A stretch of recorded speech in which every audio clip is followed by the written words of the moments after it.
May buntag sa tanan, mag-praise ako, ay ako mag-share ani.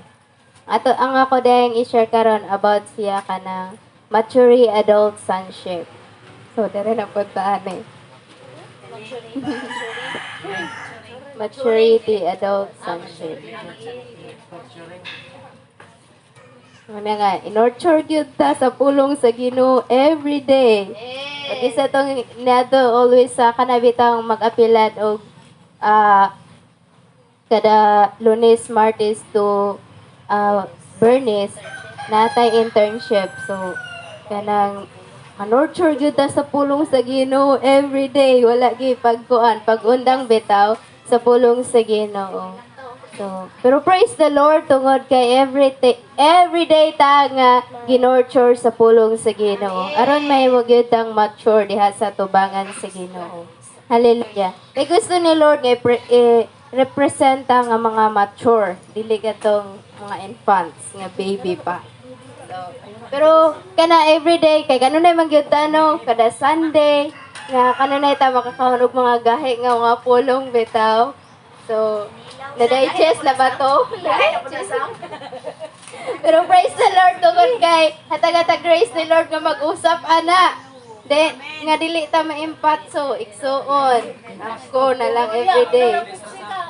So kana siya pero dawaton lang nato bitaw aron mahimo gyud ta nga madawat man gyud nato ang pulong sa Ginoo bitaw og diin nga mahimo gyud tang mature diha sa iyang atubangan. So mag-praise ako, hallelujah. Father in heaven, O God, hallowed be your name. Father, I thank you for your grace and your mercy. Thank you, Lord, for strength. Ngayon mong ihatag karon ka nako. Ug Lord, salamat Ginoo sa imong pag-protect. Aba Father, Lord, sa matag usa ka namo Ginoo. Nga kini nga pulong nga dili kini makawat sa kaaway in the name of Jesus. And Father, we thank you sa matag usa ka namo Ginoo. Himo kami nga mahimo Ginoo nga mature sa imong atubangan ug sa imong mga pulong, Abba Father. I pray, Jesus, your glory come in this place, Abba Father, in Jesus' name. And I thank you, hallelujah, nga diin, Ginoo, Lord, imong kami dadon, Ginoo, sa imong sa imong Ginoo, Lord, nga wisdom, Ginoo, sa imong Ginoo nga likeness, Abba Father. Sa imong kahayag, Abba Father, ug sa imong nga gahom. I thank you, Jesus, and glorify your name. In Jesus' name we pray.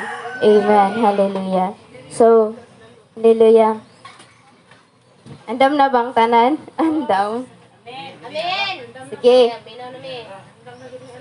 Sige, kini nga ako pagka-maturity kay everyday naman giid na to ni madungog or kanang madungog na to siya Sunday ngaywali labi na pa magyud sa tong espirituhanon nga mga amahan mga kanabitang amahan o ginahan bitaw nga padako nato no. Praise the Lord kay natay mama bitaw ug papa nga nagpadako nato nga dili ta mahimo nga kanang magpabilin nga bata bitaw sa tubangan sa Ginoo. So mao man ginang ipangita sa Ginoo ang Change the basket out. Thank you. mao ginang ipangita sa Ginoo. Hello. Amen. Hello. Hello. Okay na? Okay. So kani siya kanang kanang mo gyud ang gipangita sa tong amahan ba nga mahimo gyud kanang nangita bitaw si Lord nga mga anak nga lalaki ug babae bitaw nga mga adult na kanang dagko na bitaw diha sa pulong sa Ginoo pag-respond sa pulong sa Ginoo. So ato ta sa Colossians 1:28.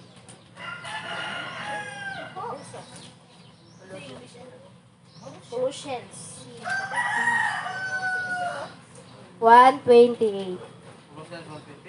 Ngayon siya dere, busa gisangyaw namo si Kristo ngadto sa tanang mga tao.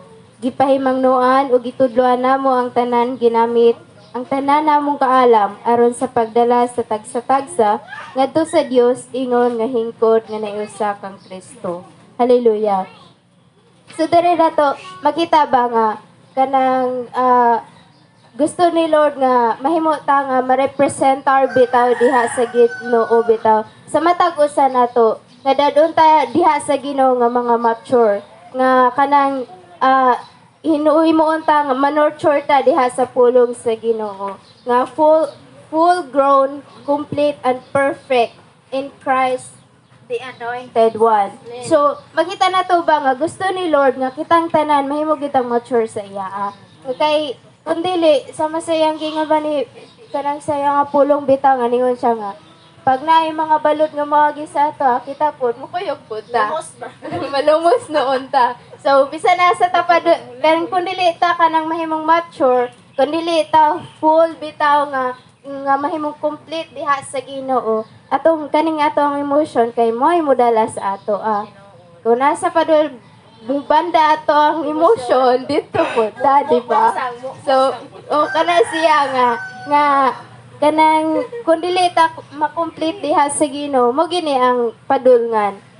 Kung dili ta nga kanang si Lord nag-perfect na nato, gihatag na niya sa ato kay naa si Holy Spirit nato siyang mutabang sa ato. But gusto niya nga mahimo mahimo ta bitaw nga complete nga mo grow ta diha sa atong pagtuo diha kang Jesucristo. And kanang mao magyud ni everyday natong sa gubangon no, kanang for example, natay ka na kahadlok sa atong kinabuhi. Unsa i-response nato ana? Nga mudul ba ta ni Lord or dili? So naragid siya sa ato bitaw. And kanang makita nato kung ang atong pagka-maturity diha kang Jesucristo sa ato nga pag-response. Diya nato siya makita. Makaimbat ang ni kuan baka ko, nitubo baka ko. Nahimo ba kong stagnant? Or nahimo na lang kong kontento kung asa ko karon?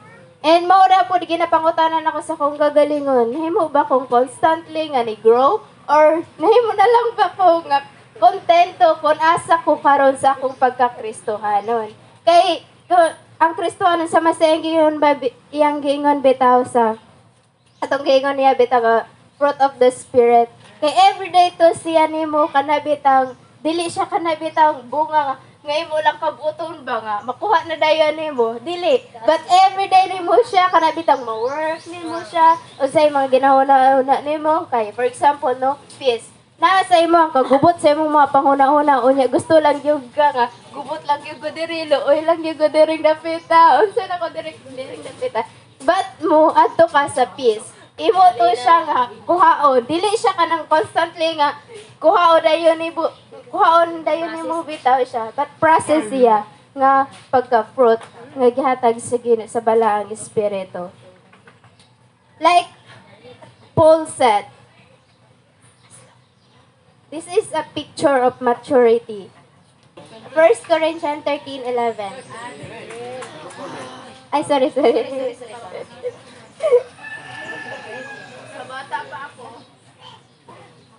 Sa bata pa ako, akong sinultihan pagbati o panghuna-una binata. Apan karon nga hamtong nako, dili na ako magbinata. Oh, hallelujah. Na, di ba? Sa diha pa daw nga bata siya, nagbinata siya. Yes, so, tinood yun na. Kung bata pa ta diya sa espirituhanon, bata yun po na itong response, di ba? Pero pag mature yun po na ang ato ang mga gipang response. For example, sa akong no? Kani ato nga bata pa ko, bata gyud ang akong response, no? Kanang magluod ko. Unsa pa ako ginabuhat, di ba? Sa pagbinata siya nga response. Karon wala na. Maot mong gyud po nang dili ma-mature, no? Maot gyud na siya kay ngano? Kanang kinahanglan pa nimo siya nga dasigon. Always kinahanglan nimo siya nga kana bitaw. Sa iba ito gano'n ni daddy, no? Ganahan ka nga, dako na siya, unya pampersan pa. Napay pampers ni tao sa iya. So, nasay ka ng kuwan bita.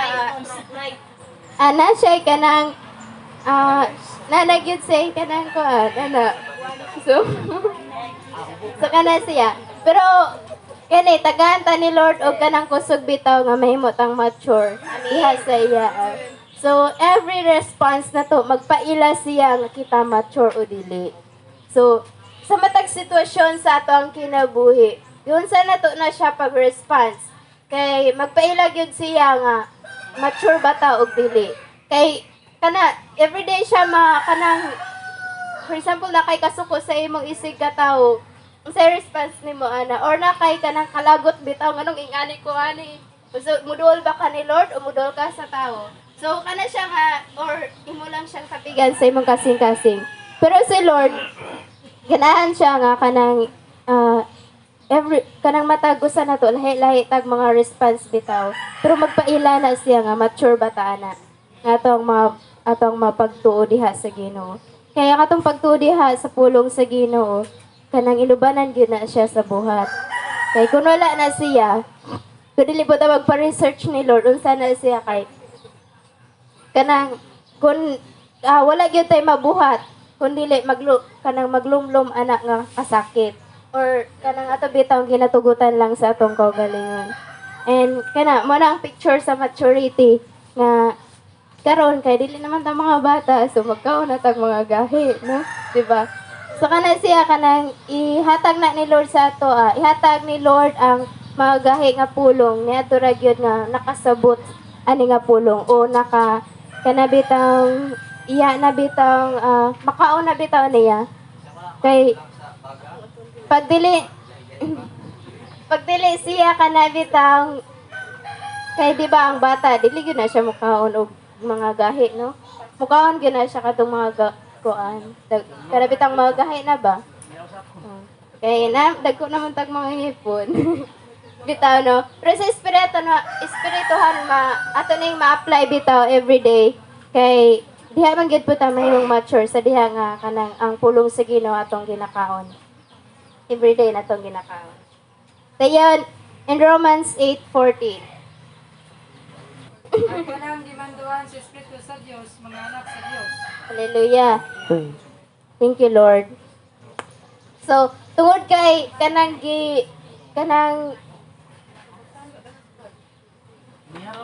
don't live by emotion but in the spirit. So, everyday ta nga kanang sana ko inod gyud ako sa akong gagalingon. Nga every time bitaw nga na kay mga pagbati, diri na lang ko kay dili ko diri. Kana bitang atong paundayonan ng atong emotion dili sa spirit. Pero ningon siya dira nga ang kanang kung kisa datong gigiyan sa balang espiritu iyang mga anak. So, kanang mga anak sa Ginoo kay dapat giniyan gyud na sa balang espiritu. Kay kun wala ang atong emotion maoy mukuan sa ato kanang mugiya sa ato and kanang dili ta mahimong mature sa iya kun dili ta magpagiya sa balang espiritu. Nag-need gyud ta ni Holy Spirit every day. Kay dili na to mabuhat ang pulong sa Ginoo kun wala siya. Kay kanitong kaugalingon rebellious o kayo ni. Kung dili sa ganahan, dili gana siya ganahan. Kung dili ko rumusimba, dili ko musimba. So gikinahanglan na to ang balang espiritu bitaw nga mugiya sa ato aron nga kanang dili na to matumanan ang atong flesh bitaw. But makatuman ta diha sa balang espiritu, sa lead sa balang espiritu. So need na to na siya. And kanang sa Hebreo 12:7. Hebreo 12:7. Lahutay sa inyong giantos ingon nga pagdisiplina kaninyo nagpaila nga giisip kamo sa Dios nga iyang mga anak kay may anak bagod nga dili disiplinahon sa iyang amahan.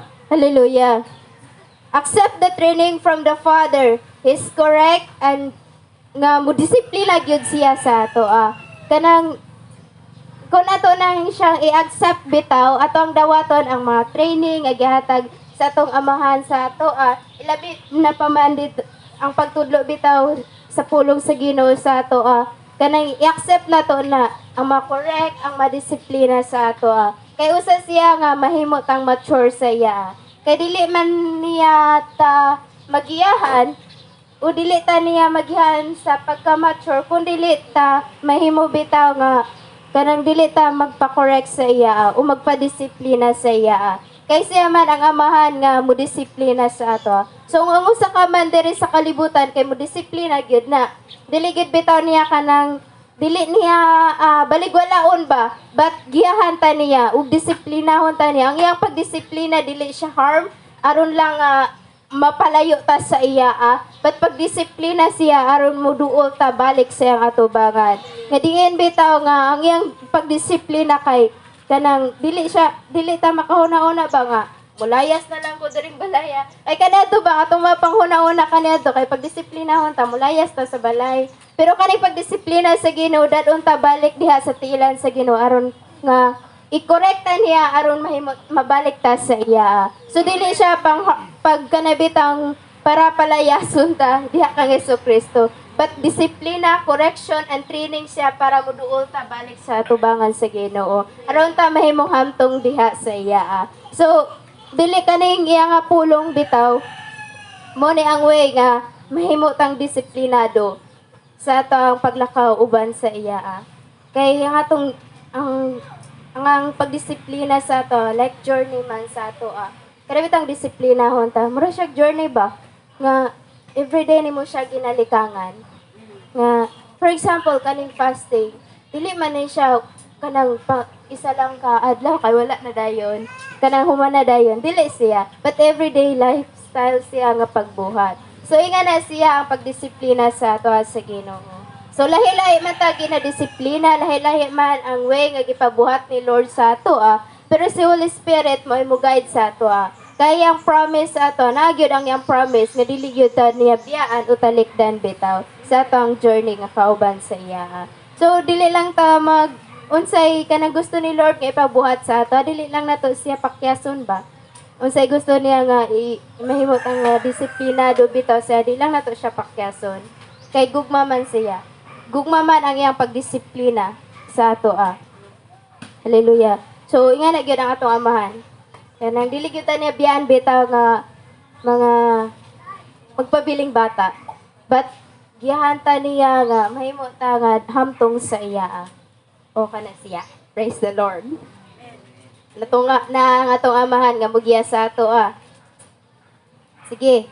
Dihata sa Efeso 1:23. Efeso 1:23. Ang simbahan mao ang lawas ni Kristo. Amen. Ang kahingpitan niya nga mao ang naghingpit sa tanang butang. Amen. Hallelujah. Thank you, Lord. 1:23.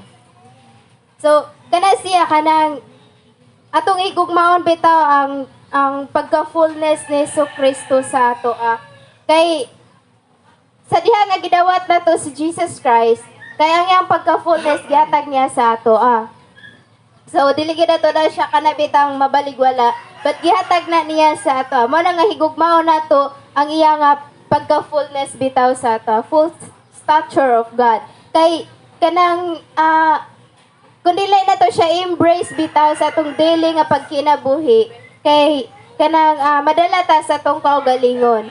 So mo na ang pagka-fullness ikaw ug ako nga ang kahingpitan ni Kristo gusto gyud niya nga mahatag bitaw niya sa iyang lawas kanang makabalo ba ang iyang makatawhan nga gihatag na niya ang iyang kanang fullness bitaw sa ato ang ato lang kay kaning kaning atong emotion bitaw kay wala pa man gyud din kanabitang na full bitaw diha sa Ginoo. But siya gyud ang mugiya sa ato Embrace lang gyud nato siya bitaw yang pagka-fullness sa ato Dayon there is akoan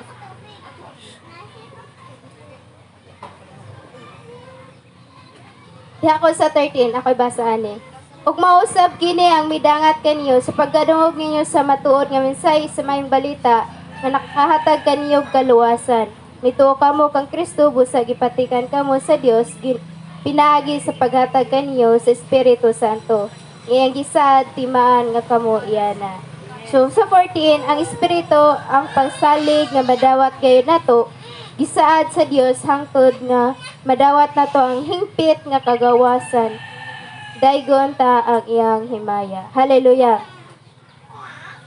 Hangtod nga madawat nato ang hingpit nga kagawasan. So kanang we all know mangyod nga kanabitang wala pagyud ta diha.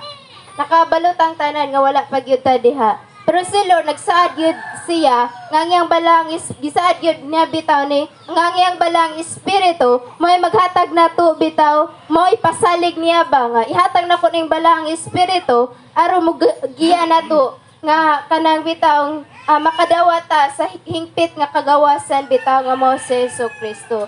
And kana siya nga paglakaw everyday kay kanang everyday na to siya malakwan ba o madawat na to umangayo ta diha sa iya Amen. and mausap po niya kung nagian ba nga Lord wala ko ka na bitaw dili lagi ko Lord akong pagtuo mura lagi bisan sa saad sa Ginoo bitaw nga dili ko makatuo Lord sa kaning future nako sa kaning ko nga na daghantag mga kaanang mga kabalaka sa tong kinabuhi.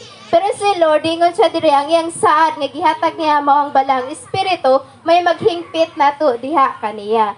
Si Kristo man ang muhingpit sa ato. So ay problema kanang dili na to problema hon ba nga. Unsa man dayon ako may mature, unsa man dayon ako nga mahimo nga ing-ani ko nga sama kang Kristo. Pero sa iya ningon pa siya nga mo rely ta sa iya.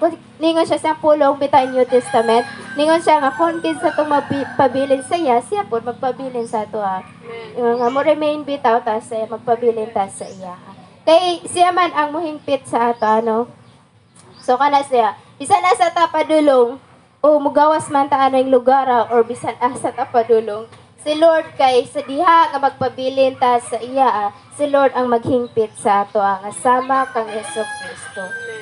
Sa iya ba nga hitsura bitaw sa iya nga pamatasan. So nga na siya. So, kana. Ephesians 1. Ay, human ako ani.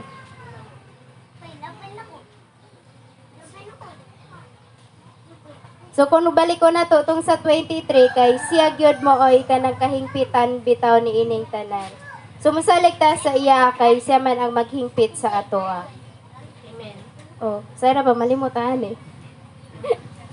Pag nanay problema ingani gihapon ko. Pag nanay kanang kuan kanang unsa pay naa sa ato manglihok naman ning mga uno diri makaingon gyapon ta nga nagyapon ko diri. So dili ta makasalig o makarespond sa pulong sa Ginoo tungod kay nga tong emotion mo nigamit sa ato moay nga kanabitang nahimong nag-overwhelm sa ato bitaw. Pero ningon gyud siya diri nga siya gyud ang kanang siya ang kahingpitan.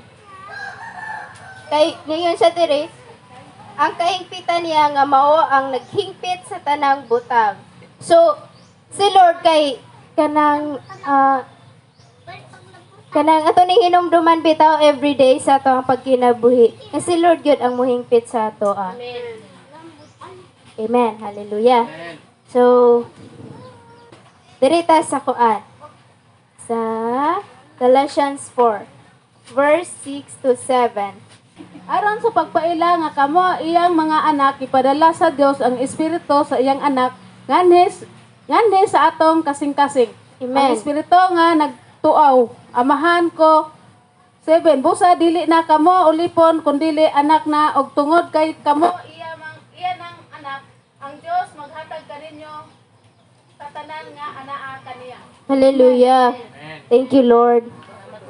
Woo, praise the Lord. Salamat, Lord, nining tanan. So, kani ba nga kanang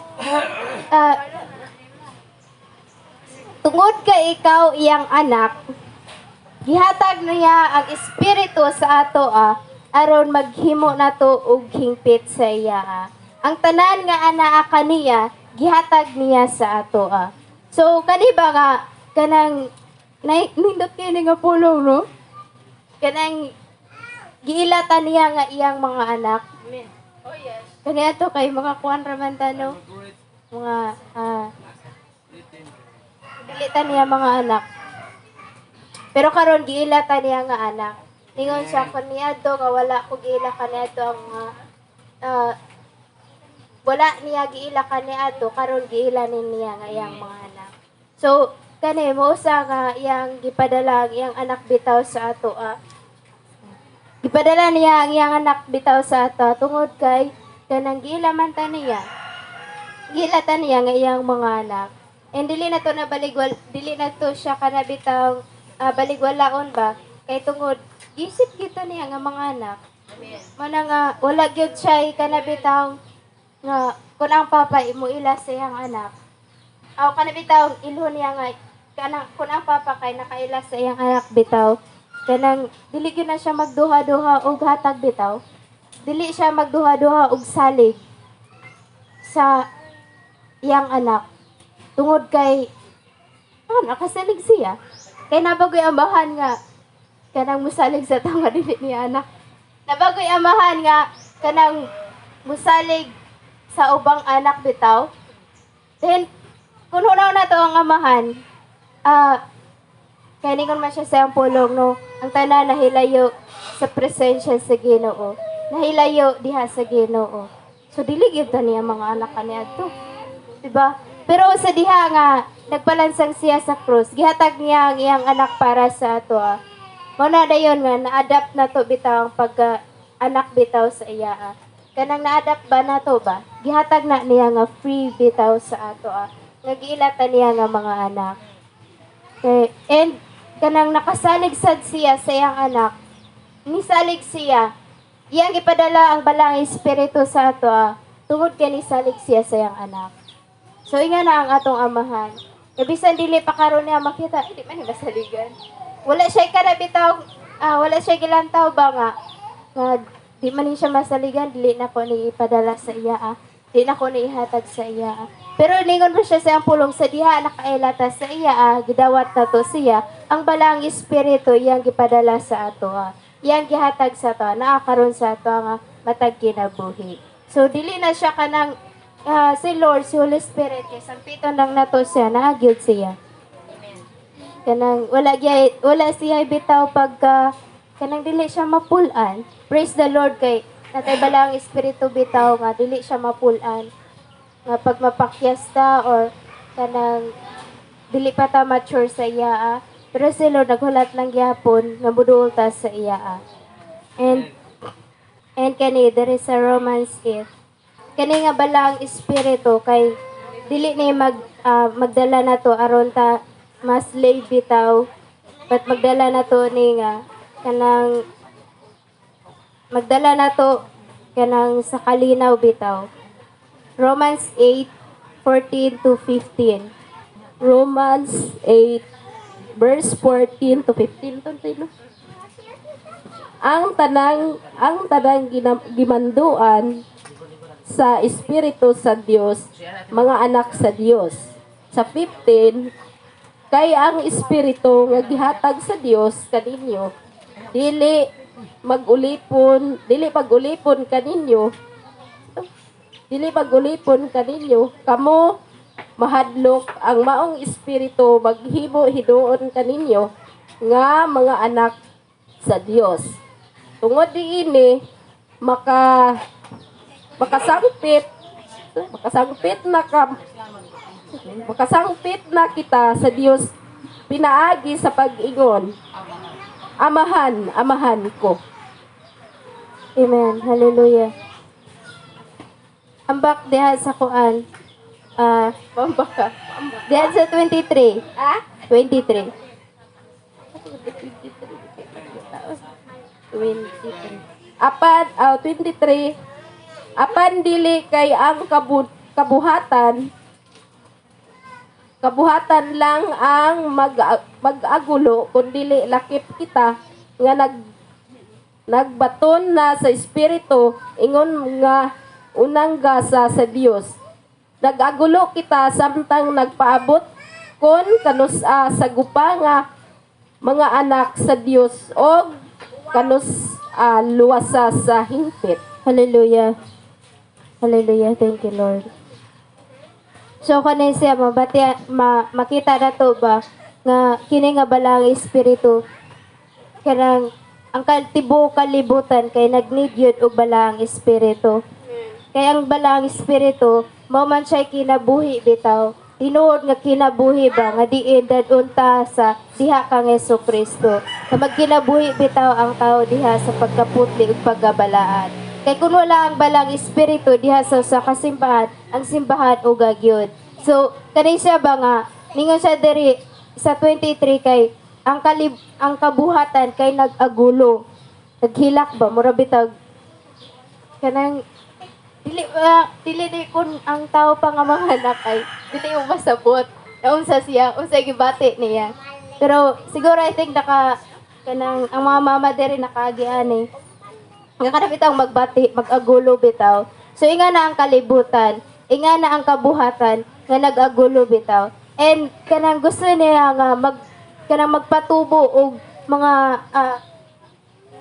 anak nga mga lalaki ug babayi nga mahimo nga hamtong diha sa iya nga inubanan sa balaang espiritu, lead sa balaang espiritu. And musa ni siya nga kanabitang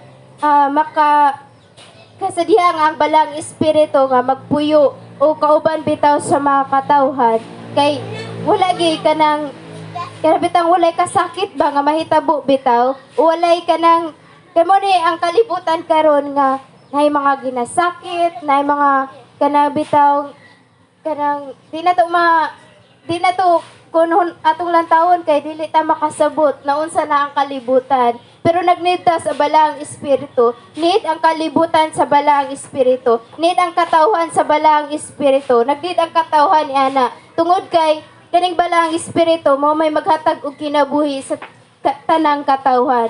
Naingon pa siya nga, kung kinsa tong mutuo kaniya, may kinabuhing walay katapusan. Tungod ang balang espiritu, mo'y magdagayday sa kasing-kasing sa tao. So makita na to diri nga, gusto ni Lord nga, kanabitang, ningon siya diri, nagagulo kita, samtang nagpaabot kanus sa gupa nga mga anak sa Dios ug kanus luwasa sa higpit. So, kanang need ni sa atong cooperation bitaw, nga